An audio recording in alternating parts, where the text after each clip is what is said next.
नमस्कार, बहुत स्वागत है आप सभी का। मैं हूं आपके साथ लोकेंद्र त्यागी। आज बात एक ऐसे अफसर की जिसका नाम एक और घोटाले में सामने आया है। पहले भी उस अफसर पर करोड़ों रुपए के घोटाले के आरोप हैं। जी हां, हम बात करेंगे मध्य प्रदेश के उद्यानिकी विभाग के अफसर राजेंद्र कुमार राजौरिया की। उद्यानिकी विभाग में ही एक और घोटाले के साथ जिनका कनेक्शन अब सामने आया है। पौध खरीद घोटाले के बाद राजेंद्र कुमार राजौरिया उद्यानिकी विभाग के एक और घोटाले में फंस गए हैं। सीहोर में 2009, 2010 और 2010-11 में माइक्रो सिंचाई योजना के तहत बांटे गए स्प्रिंकलर के नाम पर 1 करोड़ 9 लाख के घोटाले का आरोप राजेंद्र कुमार राजौरिया पर लगा। उस समय राजेंद्र कुमार राजौरिया सीहोर में उद्यानिकी विभाग के सहायक संचालक के पद पर तैनात थे। भोपाल संभाग के आयुक्त कविंद्र कियावत ने घोटाले को लेकर एक रिपोर्ट सौंपी है, जिसके मुताबिक राजौरिया ने 464 किसानों को स्प्रिंकलर बांटना बताया था, जबकि मैदानी सत्यापन इस बात का खुलासा करता है कि केवल और केवल 104 किसानों को ही स्प्रिंकलर दिए गए। बाकी के किसानों को बिना स्प्रिंकलर दिए उनके नाम पर अनुदान राशि निकाल ली गई। इस रिपोर्ट में अनियमितता की बात मानते हुए 5 सितंबर 2019 को सीहोर कलेक्टर की जांच रिपोर्ट को सही बताया गया। कमिश्नर ने यह रिपोर्ट उद्यानिकी विभाग के प्रमुख सचिव कल्पना श्रीवास्तव को 8 सितंबर 2020 को सौंपी। भ्रष्टाचार के आरोप में फंसे राजेंद्र कुमार राजौरिया को संरक्षण देने का आरोप मंत्री भारत सिंह कुशवाहा पर लग रहा है। आरोपों में फंसे राजौरिया को ग्वालियर में संयुक्त संचालक का प्रभार दिलाने का भी आरोप मंत्री कुशवाहा पर ही लग रहा है और लगातार वो सवालों के घेरे में रहते हैं। एक बार फिर से उन पर गंभीर आरोप लग रहे हैं।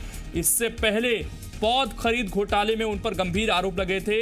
जिन नर्सरियों की क्षमता महज 10 लाख तक की थी पौधे तैयार करने की, वहां से 37 लाख पौधों की खरीद कर ली गई, जो दिखा रहा था कि घोटाला साफ तौर पर हुआ। जहां पर इतने पौधे लग ही नहीं सकते, उससे ज्यादा खरीदी कैसे हो गई, और अब ये नया मामला सामने आया है। सीहोर में स्प्रिंकलर बांटने के नाम पर 1 करोड़ से ज्यादा का ये घोटाला हुआ है और लगभग 464 किसानों को ये स्प्रिंकलर दिए जाने थे, लेकिन महज 104 किसानों को ही ये स्प्रिंकलर दिए गए। यानी कि जो बाकी लोग रह गए लगभग 360, उन तक जो स्प्रिंकलर पहुंचने थे वो नहीं पहुंचे, और वो जो पैसा आया उसमें किया गया घोटाला।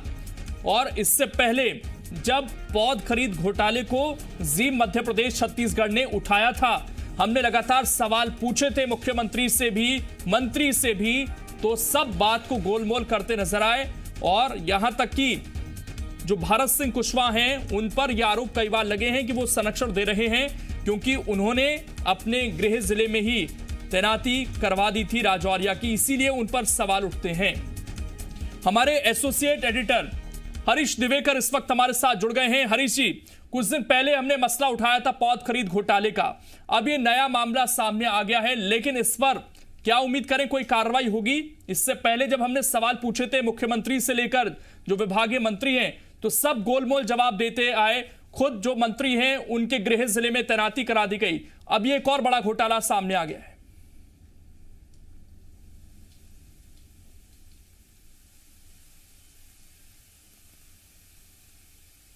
एमपीसीजी लगातार एक के बाद एक घोटाले खोल रहा है, उसकी वजह से सरकार की मजबूरी बन गई। यही वजह है कि सीहोर के जो 2010-11 में जो घोटाला हुआ था उसे भी दबाया गया। जिला जो पंचायत के जो सीईओ थे उन्होंने रिपोर्ट दी, उसको नहीं माना गया। जिला कलेक्टर सीहोर की रिपोर्ट, उसको नहीं माना गया। जब लगातार प्रेशर बनाया गया तो सरकार ने कमिश्नर भोपाल को रिपोर्ट सौंपी, डिविजनल कमिश्नर कविंद्र कियावत को, उनसे जांच रिपोर्ट मांगी। अभी 4 दिन पहले रिपोर्ट उनकी आई है, उसमें उन्होंने मान लिया कि घोटाला हुआ है। किसानों को स्प्रिंकलर बांटने की बात कही गई है। जब भौतिक सत्यापन किया गया, किसानों से बात की गई, उनके बयान लिए गए, तो मात्र 104 किसान जो है उन्होंने माना कि उन्हें स्प्रिंकलर मिले। बाकी किसानों ने स्प्रिंकलर लेने से मना कर दिया कि उन्हें कोई स्प्रिंकलर नहीं मिला। उनके नाम से अनुदान निकाला गया। अनुदान की राशि किस तरह बटी ये जांच का विषय है, लेकिन 1 करोड़ 9 लाख रुपए का सीधा घोटाला हुआ, जो केंद्र सरकार से RKVY में पैसा आया था और राज्य सरकार का जो अंशदान था, इन दोनों मिला करके 1 करोड़ रुपए का घोटाला सीधा सीधा तौर पे सामने आया है। और हम लगातार बोल रहे हैं किसानों के नाम पर जो अनुदान की राशि आ रही है, हॉर्टिकल्चर में लगातार ये पैसा गबन हो रहा है। हॉर्टिकल्चर में किसानों को पता ही नहीं, उनके कागजात के लगा करके उनको जो कृषि यंत्र है, उपकरण है या अन्य योजनाओं में बीज देना हो, सबके नाम पर जो सब्सिडी राशि होती है वो खा ली जाती है और उनको किसानों का नाम बता दिया जाए, किसानों को ये उपकरण उपलब्ध कराए गए। और लगातार ये घोटाले सामने आ रहे हैं। उज्जैन में, मंदसौर में भी पावर टिलर का मामला आया, जहां चाइनीज पावर टिलर बांटे गए और घोटाला खाए। लेकिन सब में महत्वपूर्ण बात यह है कि कहीं ना कहीं पूरे इस मामले में जो उपसंचालक हैं हॉर्टिकल्चर के, राजेंद्र कुमार राजौरिया, इनकी भूमिका संदिग्ध पाई गई। और सीहोर का मामला बात करें, जो मुख्यमंत्री शिवराज सिंह चौहान का जिला है, वहां 2010-11 में जो सहायक संचालक रहते हुए उन्होंने घोटाला किया था और 10 साल तक ये मामले की जांच चलती रही। एक के बाद एक जांच आई, उसमें कमियां निकाली गई। अभी जो 4 दिन पहले रिपोर्ट आई, उसमें साफ तौर पर डिविजनल कमिश्नर ने मान लिया कि गंभीर अनियमितता हुई है और किसानों के नाम पे सब्सिडी की राशि हड़पी गई है। अब इसके बाद भी अगर सरकार कार्रवाई नहीं करती तो बड़ा प्रश्न चिन्ह होगा, क्योंकि नमामि देवी नर्मदे में भी जब प्रारंभिक रिपोर्ट आई थी उसमें राजेंद्र कुमार राजौरिया का नाम सामने आया था। लेकिन उसके बावजूद जो उद्यान की मंत्री भारत सिंह कुशवाहा है, हमने सवाल किए थे, तब उन्होंने कहा था कि रिपोर्ट आएगी तो कार्रवाई करेंगे, कोई दोषी बख्शा नहीं जाएगा। लेकिन 2 दिन बाद तबादला आदेश जारी होते हैं। वो तबादला आदेश में मंत्री अपने जिले में राजेंद्र कुमार राजौरिया को प्रभारी सहायक संयुक्त संचालक बना के ले जाते हैं। तो इसमें सवाल खड़े होते हैं कि आखिर क्या वजह है कि राजेंद्र कुमार राजौरिया जैसे जिन पर आरोप लग रहे हैं भ्रष्टाचार के, जांच रिपोर्ट में नाम सामने आ रहा है, उसके बावजूद सरकार मेहरबान बनी हुई है और यहां तक कि मंत्री अपने गृहनगर में, अपने जिले में संयुक्त संचालक का प्रभार बनाकर ले जा रहे हैं। तो कहीं ना कहीं बड़े सवाल उठते हैं। और जिस तरह से हम बार बार कह रहे हैं कि उद्यान विभाग में जो 300 से 400 करोड़ रुपए का सब्सिडी का पैसा आता है, जो किसानों को उनकी खेती उन्नत करने के लिए, उनकी आय दुगनी करने के लिए जो केंद्र सरकार से जो राशि मिल रही है, उसका बंदरबाट ऊपर से नीचे से किस तरह हो रहा है, उसका एक उदाहरण है। बिल्कुल हरीश जी, और भूपेंद्र गुप्ता जी भी इस वक्त हमारे साथ जुड़ गए हैं। भूपेंद्र गुप्ता जी, बहुत स्वागत है आपका जी मध्य प्रदेश छत्तीसगढ़ पर। और भूपेंद्र जी, ऐसा लगता है कि जो उद्यानिकी विभाग है ये भ्रष्टाचार का बड़ा अड्डा बना रहा पिछले कुछ सालों में, और इसमें सबसे बड़ी जिम्मेदारी किसी की रही तो वो है राजेंद्र कुमार राजौरिया। एक और घोटाले से इस अधिकारी का नाम जुड़ रहा है। लेकिन सर, क्या उम्मीद आप करते हैं कि कोई कार्रवाई होगी? इतना बड़ा घोटाला हुआ, करोड़ों का जो किसानों को चीजें दी जानी चाहिए थी वो दी नहीं गई, और उल्टा मंत्री पर यह आरोप लगते हैं कि वो संरक्षण दे रहे हैं इस अधिकारी को। देखिए, ये मंत्री की नीली आंखों वाला लड़का है, इसको जो है वो इसीलिए इसके साथ चिपट रहे हैं, कमाऊ पूत है। और इसके जो है घोटाले पकड़े जाने के बावजूद अगर सरकार इस पर कार्रवाई नहीं कर रही है तो इससे पता चलता है कि भारतीय जनता पार्टी की भ्रष्ट अधिकारियों के साथ कितनी लिप्तता है। और एक मंत्री अगर उसका जो है सरेआम उसकी बचाव करता है और उसके ऊपर कोई कार्रवाई नहीं करते हैं तो ये समझ में आता है। और ये एक योजना नहीं है, ये तो उद्यान की विभाग से संबंधित जितनी योजनाएं हैं उन सारी योजनाओं में करोड़ों के घोटाले हैं। मैंने अभी एक और इनकी उसका घोटाला उजागर किया था कि एक शब्द बदलकर इन्होंने 110 करोड़ रुपए के घोटाले कर दिए। और इसी तरह की इनके काम है। ये तो जो है बिल्कुल एक पापाचार चल रहा है और इसमें भारतीय जनता पार्टी की सरकार पूरी तरह से संलिप्त है इनके बचाव करने में, और ऐसे भ्रष्ट अधिकारियों के लिए पूरी तरह से समर्थन कर रही है। ऐसे मंत्री को तत्काल पद से हटा देना चाहिए और इस अधिकारी की जगह जेल में होना चाहिए, और उसकी जगह जो है मंत्री की आंखों का तारा बना हुआ।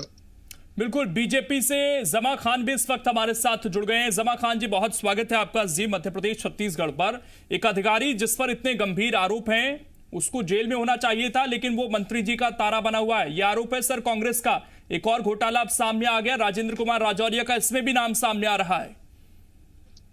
देखिए, घोटाला अगर किया गया है तो निष्पक्ष रूप से उसकी जांच होगी और दोषियों पर कार्रवाई होगी। मुझे लगता है कि बड़ा लंबा चौड़ी भाषण मैंने अभी पीएम मित्र का सुना। मुझे लगता है घोटालों का जनक इस देश के अंदर कोई है तो वो कांग्रेस पार्टी है। अगर इतने सारे आरोप प्रत्यारोप ये लगा रहे हैं तो सबूतों के साथ आंदोलन करे, सड़कों पे उतरे, आपको जवाब दिया जाएगा। बात बात पे जनाब आप बोलेंगे या मैं बोलूंगा? आपकी सुना मैंने, अब आप मेरी सुन लीजिए। बात बात पे मंत्रियों के इस्तीफे मांगते हैं। ये जो रिपोर्ट जमा खान जी आ रही है, ये जो रिपोर्ट सामने आ रही है, ये कोई कांग्रेस रिपोर्ट लेकर आई है ऐसा नहीं है सर। ये विभागीय जांच हुई है, उसकी रिपोर्ट बताती है कि 464 लोगों को स्प्रिंकलर दिए जाने थे, केवल 104 लोगों को दिए गए। अब आप इसमें जांच क्या करवाएंगे? जिस नर्सरी की क्षमता 10 लाख पौधों की थी, वहां 37 लाख पौधे लगाए गए, आपने क्या जांच की इसमें अब तक? आप आश्वस्त रहें इस चीज से कि मध्य प्रदेश के अंदर जो माननीय शिवराज सिंह चौहान जी की सरकार है वो निष्पक्ष रूप से कार्रवाई भी करेगी। और ऐसा नहीं है कि हम सिर्फ बोल रहे हैं या जमा खर्च या अल्फाजबाजियों में चीजें होती है, हमने कार्रवाई करके भी दिखाई है। आप देखेंगे, आप भी यही हैं, हम भी यही हैं, निष्पक्ष रूप से कार्रवाई आपके सामने निकल के आएगी। और मेरा तो ये कहना है कांग्रेस से कि सत्ता के लिए इतनी लालसा रखने वाली कांग्रेस पार्टी बात बात पे इस्तीफे मांगती है। अरे कोई ऐसी चीज आपके द्वारा कांग्रेस सरकार को 1000 खोके आपकी पार्टी ने खाली किए और कांग्रेस सत्ता की भूखी है, थोड़ी तो शर्म लोकलाज रखिए। देखिए जनाब, ऐसा है कि शर्म और लिहाज तो हम रखते हैं, लोकलाज रखिए। आपके नेता कहते थे कि लोकतंत्र लोकलाज से चलता है, अब इतनी बेशर्मी अच्छी बात थोड़ी है। आप तो बहुत अच्छी तहजीब से बात कर रहे हैं, मगर इतना झूठ बोल के देखिए मैं आपको एक बात बोलता हूँ, आपके अल्फाजों में एक बात आपको बोलता हूँ कि गुरूर पे इंसान को इंसान नहीं दिखता, जैसे छत पे खड़े हो जाओ खुद का मकान नहीं दिखता, ऐसे हालात कांग्रेस के हैं। अभी आपको चुनाव में जवाब मिलेगा इस चीज का। अगर किसी चीज में कोई घोटाला हुआ है, निष्पक्ष जांच होगी, अधिकारी के ऊपर कार्रवाई होगी, कार्रवाई होने के बाद सस्पेंड किया जाएगा, जेल भेजा जाएगा। कोई इसमें दोष नहीं है। ये कांग्रेस का जमाना नहीं है, ये कांग्रेस का जमाना नहीं है। हजारों की संख्या में ट्रांसफर कर दिए जाते हैं, फिर ट्रांसफर का लाभ स्वयं नेता लोग लेते हैं। ऐसा मत बताइए। जमा खान जी, एक बात बताइए सर, एक बात बताइए, ये जो गड़बड़ी हुई सर, ये आज की गड़बड़ी नहीं है, ये आज से 10 साल पहले की गड़बड़ी है, जिसकी रिपोर्ट आज सामने आ रही है। आप ये आश्वासन दे रहे हैं कि कोई बचेगा नहीं। सर 2018 तक आपकी सरकार थी, लगभग 7-8 साल का समय आपको मिला। अब पिछले 6-7 महीने से फिर आपकी सरकार है, आप ये कह रहे हैं कि अभी और समय लगेगा। क्या 10 साल और लगेंगे जांच करने में? बोफोर्स घोटाला हुआ था, कितने दिन बाद सजा हुई थी आप मुझे बता दीजिए। 2G स्पेक्ट्रम हुआ था, कितने दिन में जांच हुई थी? ऐसा है, जांच में इस देश में न्यायपालिका की व्यवस्था है, अगर उसको वक्त बता दीजिए। मध्य प्रदेश का बोफोर्स घोटाला है क्या है तो उसमें सजा जरूर होती है। और इस मामले में भी भारतीय जनता पार्टी इसका नामकरण कर दें आप, बकौल आपके जाएगा। ये मैं चैनल में आपके मध्य प्रदेश का बोफोर्स घोटाला बता दें। कांग्रेस कर रही है, वर्तमान में इनके पास है नहीं को लेकर ये मुद्दा बनाने का जो प्रयास कर रही है, मुझे लगता है ये सर्वनाश सियासत है। खुद ही कहा ये, अभी तो हमने नहीं कहा ये कि ये इसको बोफोर्स घोटाला मान लें क्या मध्य प्रदेश का? आप ही ने कहा ये, अभी हमने नहीं कहा ये, तो आप ही बता रहे हैं ये जायज नहीं। ठीक रहेगा क्या शिवराज जी को बता दें कि साहब आपने जो मध्य प्रदेश का आपके प्रवक्ता बता रहे हैं बोफोर्स घोटाला किया है? कैसा कैसा आप इसको बता रहे हैं कि बोफोर्स घोटाले की तरह है, तो इसको मध्य प्रदेश का बोफोर्स घोटाला बता दें क्या? आप ही ने कहा ये, बता दें। शिवराज सिंह जी से पूछ लेंगे साहब ये बोफोर्स किया है आपने? ठीक, मैं चाहूंगा भूपेंद्र जी थोड़ा सा फोन की स्क्रीन से थोड़ा सा सर दूर आप रहे तो ज्यादा अच्छा फ्रेम आपका आ पाएगा। हाँ, थोड़ा सा दूर ही रखें, उसके बाद आप बात कीजिए। हरीश जी भी हमारे साथ लगातार जुड़े हुए हैं। हरीश जी, जिस तरीके से जमा खान साहब बता रहे हैं कि जांच होगी और जिस तरीके से वो कांग्रेस पर आरोप लगाने की कोशिश कर रहे हैं, ये तो जो रिपोर्ट सामने आई है सर, ये तो विभागीय स्तर पर जांच हुई, उसमें वहां पर सत्यापन कराया गया कि कितने किसानों को स्प्रिंकलर मिला, कितनों को नहीं मिला। उसके बावजूद जिस तरीके के जवाब सामने आ रहे हैं, ऐसा लग रहा है कि इस मामले को भी केवल घुमाने की कोशिश हो रही है। देखिए, जमा खान साहब अपना राजनीतिक धर्म निभा रहे हैं, प्रवक्ता की तरह बात कर रहे हैं और उनका जो राजनीतिक गाइडलाइन है बिल्कुल उसके तहत बोल रहे हैं, कार्रवाई की जाएगी, जो अमूमन आम बात होती है। हम इसे राजनीतिक चश्मे से नहीं देख रहे हैं, हम भाजपा कांग्रेस की बात नहीं कर रहे, हम बात कर रहे हैं अन्नदाता की। हमारा इशू है, हम अन्नदाता की तरफ से बात कर रहे हैं। जिस अन्नदाता के लिए केंद्र और राज्य सरकार करोड़ों रुपए खर्च कर रही है, तो उसका जीवन स्तर सुधरे, आय कैसे दुगनी हो, खेती कैसे उन्नत हो, उसके लिए कई सारी स्कीम बनाई गई, उसके लिए पैसा दिया जा रहा है। ये अफसर कुछ नेताओं के साथ मिलकर गठजोड़ बनाकर कैसे करोड़ों रुपए का चूना लगा रहे हैं, उसका खुलासा हमने किया है और लगातार खुलासा कर रहे हैं। ये मामला मात्र 1 करोड़ का नहीं है, मामला कई 100 करोड़ का है। और जिस तरह मैं बार बार कह रहा हूं कि 300-400 करोड़ रुपए की सब्सिडी का खेल हो रहा है। 1 करोड़ की जांच रिपोर्ट अभी सामने आई, इसके पहले की 100 करोड़ की पावर टिलर का मामला है शाजापुर में, जहां चाइनीज पावर टिलर बांट दिए गए, उसमें भी कई किसानों को नाम से फर्जी अनुदान निकाल लिया गया। नमामि देवी नर्मदे जो मुख्यमंत्री मुख्यमंत्री शिवराज सिंह चौहान की ड्रीम प्रोजेक्ट है, उस योजना के पौध खरीदी में घोटाला किया जाता है। या अगर आप सिलसिलेवार देखेंगे तो ये उद्यानिकी विभाग, जो आपने भी थोड़ी देर पहले कहा था कि भ्रष्टाचार का अड्डा बन गया है, तो ये बिल्कुल अतिशयोक्ति नहीं है, बिल्कुल सही बात है। इसकी एक एक योजना की जांच करेंगे तो आपको दिखेगा हर योजना के अंदर योजना को लागू करने से पहले, हितग्राही का चयन करने से पहले यह तय कर लिया जाता है कि अफसर उस राशि का बंदरबाट कैसे करेंगे। तो उसको बंदरबाट करने के डीबीटी किस तरह खत्म किया जाएगा, किस तरह से सिंगल पोर्टल से बाहर निकाला जाएगा, किस तरह से एमपी एग्रो को ठेका दिया जाएगा, ये पूरा प्री प्लान काम होता है। सबसे बड़ी बात है कि जो पैसा है वो किसानों में बटा हुआ है, लेकिन उन किसानों को पता ही नहीं होता कि उनकी सब्सिडी उनके नाम से दी जाती है या किसानों को सब्सिडी खाते में दी जाती है तो चंद रुपए देके उनसे पैसा ले लिया जाता है। यह बड़ा मामला है और यही वजह है कि रायन कुमार राजौरिया जैसे जो अफसर हैं, इतने भ्रष्टाचार आरोप लगने के बाद, जांच रिपोर्ट सामने आने के बाद जमे हुए हैं, तो यानी कहीं ना कहीं ये मामला ऊपर तक जुड़ा हुआ है। मोटा पैसे का खेल है। हमारा उद्देश्य किसी राजनीतिक पार्टी के ऊपर या सरकार पे आरोप लगाने का नहीं, हमारा उद्देश्य है अन्नदाता के नाम पर जो लूट हो रही है। बिल्कुल बिल्कुल, ये सवाल है जमा खान साहब, ये जो पैसा आ रहा है, ये जो स्प्रिंकलर बांटे जाने थे, पिछले दिनों खबर आई कि काली पन्नी बांटने में भी घोटाला कर दिया गया, या ये जो पौधे खरीदे जाने थे इसमें घोटाला किया गया। अगर इसी तरीके से घोटाले होते रहेंगे सर, तो ये जो किसानों की आय दोगुनी करने का सपना आप उन्हें दिखा रहे हैं, इससे तो ऐसा लग रहा है किसानों की आय दोगुनी हो या ना हो, लेकिन अधिकारियों की और कुछ लोगों की आय कई गुना ज्यादा बढ़ रही है पिछले दिनों में। और ये अगर इसी तरीके से कुछ अधिकारियों की और या कुछ नेताओं की आय बढ़ेगी तो लगता नहीं है कि जांच करवाएंगे आप लोग। और जिस तरीके से आपने तर्क दिया कि सालों लगते हैं जांच होने में, सर सालों में तो कितने किसान भूखे मर जाएंगे, उनको जो सुविधाएं मिलनी चाहिए थी वो नहीं मिल पाएंगी।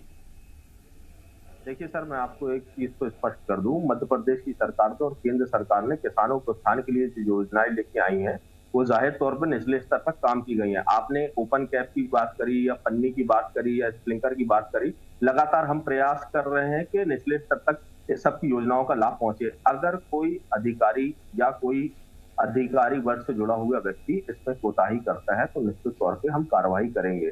जांच में जितना भी वक्त लगे, मैं जांच में वक्त की बात कर रहा हूँ, सालों की बात नहीं कर रहा हूँ, जितना भी वक्त लगे, जो भी दोषी होगा वो जेल जाएगा, पद हटाया जाएगा, उसका प्रभाव खत्म किया जाएगा। मगर किसानों की आय बढ़ाने के लेकर एक बात बताइए जमा खान जी, एक बात बताइए, अगर किसी पर आरोप लग रहे हैं तो तकाजा क्या कहता है कि उसकी जांच होनी चाहिए, आप भी कह रहे हैं, लेकिन अगर किसी पर आरोप लगे और जिस मंत्री की जिम्मेदारी है उसके गृह जिले में उसकी पदस्थापना कर दी जाए तो क्या कहेंगे? ऐसा कहीं से लग रहा है कि जांच करवाने के मूड में है सरकार इस पूरे मामले की।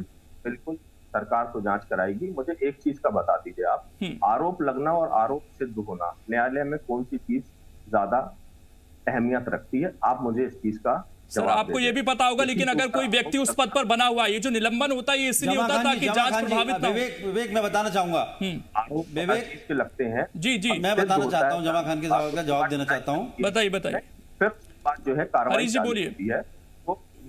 मैं बताना चाहता हूँ, भोपाल कमिश्नर जमा खान साहब, जब भोपाल कमिश्नर कविंद कियावत ने जांच करके रिपोर्ट दे दी 4 दिन पहले, इसके पहले कलेक्टर सीओर ने जांच करके रिपोर्ट दी, उसके पहले जिला पंचायत सीओ ने जांच करके रिपोर्ट दी। तीनों रिपोर्ट में वो दोषी पाए जाते हैं। रिपोर्ट में साफ लिखा है 1 करोड़ 9 लाख रुपए का घोटाला हुआ है, किसानों के नाम से पैसा खाया गया है। सरकार तीसरी बार जांच के तीसरी बार भोपाल कमिश्नर संभाग आयुक्त की बात कर रहे हैं कविंद कियावत, उन्होंने कलेक्टर की रिपोर्ट, जिला पंचायत सीओ की रिपोर्ट को सही माना और ये कहा किसानों के स्प्रिंकलर नहीं बैठे, अनुदान की राशि खाली गई। 4 दिन पहले रिपोर्ट मंत्रालय में जा चुकी है, लेकिन अब तक कोई कार्रवाई नहीं हुई। आप जांच रिपोर्ट की बात करें, हम जांच रिपोर्ट दिखा सकते हैं, विवेक को जांच रिपोर्ट दिखा दी जाए और हमारे पास एक्सक्लूसिव जी एमपीसीजी के पास एक्सक्लूसिव रिपोर्ट है हमारे पास, और हम उस रिपोर्ट के आधार पर ही हम आरोप लगा रहे हैं। इसके पहले नमामि देवी नर्मदे में भी आरोप लगे हैं, उसकी भी जांच रिपोर्ट में नाम आया। उसके पहले लोकायुक्त ईओडब्ल्यू में भी जांच चल रही है, जांच में रायन कुमार राजौरिया सहित कई अधिकारियों के नाम है।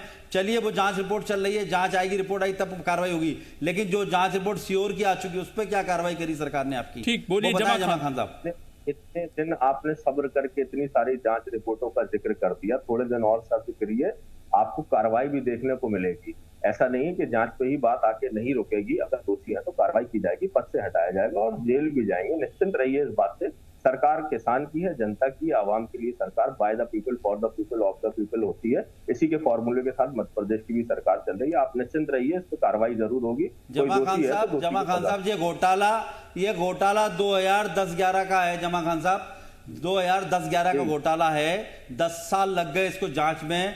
3 जांच हो गई, तीसरी जांच रिपोर्ट 4 दिन पहले आ गई। इसके पहले की दो जांच रिपोर्ट, उसमें भी दोषी पाए गए। 10 साल में 3 जांच के बाद भी जांच, और अब और कितनी जांच कराओगे और कब परिणाम आएंगे? कितना सब्र कराओगे? यानी इससे उन अधिकारी के हौसले बुलंद हो रहे हैं। मेरी बात सुने, उन अधिकारी के हौसले बुलंद हो रहे हैं जो भ्रष्टाचार कर रहे हैं। यदि सरकार का यही चेहरा होगा तो कैसे अन्नदाता किसान भरोसा करेगा? आप ये बात सही है कि केंद्र सरकार और मुख्यमंत्री शिवराज सिंह चौहान अन्नदाताओं के लिए योजना बना रहे हैं, उनके लिए स्कीम पहुंचा रहे हैं, लेकिन मैदान तक अफसर नहीं पहुंचने दे रहे। वो भी आपको देखना होगा, आपकी पार्टी को देखना होगा। ये बात सही है कि अन्नदाताओं के लिए बहुत सारी स्कीम करी गई, लेकिन क्या उनको लाभ मिल पा रहा है? ये भी देखना आपकी जिम्मेदारी है। आपने बोला कि 3 जगह से जांच हुई। जब हम लोअर कोर्ट से सेटिस्फाई नहीं होते तो हम सेशन जाते हैं, और सेशन से सेटिस्फाई नहीं होते तो high court, then after supreme court जाते हैं। तो व्यवस्था है, न्यायपालिका की जांच की भी व्यवस्था है। एक जगह से संतोष नहीं हुआ, दूसरी जगह कराएंगे जांच, 10 जगह से कराएंगे, मगर दोषी को बख्शा नहीं जाएगा। ये मैं आपके टीवी चैनल पे भूपेंद्र गुप्ता जी जांच पे जांच होंगी, तीसरी से चौथी जांच भी हो सकती है। जिस तरीके से जमा खान साहब बता रहे हैं, हो सकता है इस जांच से भी संतुष्ट ना हो तो एक और जांच बिठा दी जाए। लगता है आपको ऐसे ही जांच कभी खत्म हो पाएंगी? 10 साल तो हो गए सर। देखिए, चोर सरकार है। अभी यंत्रीकरण घोटाले में ये लोग जब पकड़े गए तो इन्होंने क्या कहा, ये मंत्री का बयान है इसी कुशवाहा का, जो इनको अपने गांव में ले गया ज्वाइंट डायरेक्टर बना के। उनका ये बयान है कि साहब जो है वो तो 100 करोड़ की बातें हो रही हैं, लेकिन वो तो घोटाला तो 38 करोड़ का है। मतलब जब 100 करोड़ के घोटाले का आरोप लगेगा और 100 करोड़ नहीं निकलेगा तो वो अपराधी नहीं माना जाएगा। 38 करोड़ का है, और उन्होंने ईओडब्ल्यू की जांच शिथिल करने का बयान सार्वजनिक रूप से दिया। जो सरकार चोटों को इस कदर समर्थन दे रही है, इस तरीके से जो है ये भ्रष्टाचार को समर्थन दे रही है, उनके बारे में कोई लॉजिक करना है, कोई तर्क करना है, तो ये बहुत बिल्कुल मुख्यमंत्री के जिले की ये रिपोर्ट है केवल, जहां पर 1 करोड़ से ज्यादा का घोटाला है। पूरे प्रदेश का हाल अगर हम देखेंगे, जांच बैठेगी तो ये कई सौ करोड़ का घोटाला हो सकता है। शुक्रिया भूपेंद्र गुप्ता जी आपका जुड़ने के लिए। जमा खान साहब आपका भी शुक्रिया। हरीश दिवेकर जी आपका भी शुक्रिया जुड़ने के लिए। इससे पहले मुख्यमंत्री की जो ड्रीम प्रोजेक्ट था नमामि देवी, उसमें घोटाला, मुख्यमंत्री के जिले में घोटाला, उसके बावजूद सरकार अभी तक कोई गंभीर स्थिति में नजर नहीं आ रही, ना ही कोई बड़ा एक्शन लिया जा रहा है जो सवाल उठा रहा है। फिलहाल छोटा सा ब्रेक। जी मध्य प्रदेश छत्तीसगढ़ पर खबरें लगातार जारी।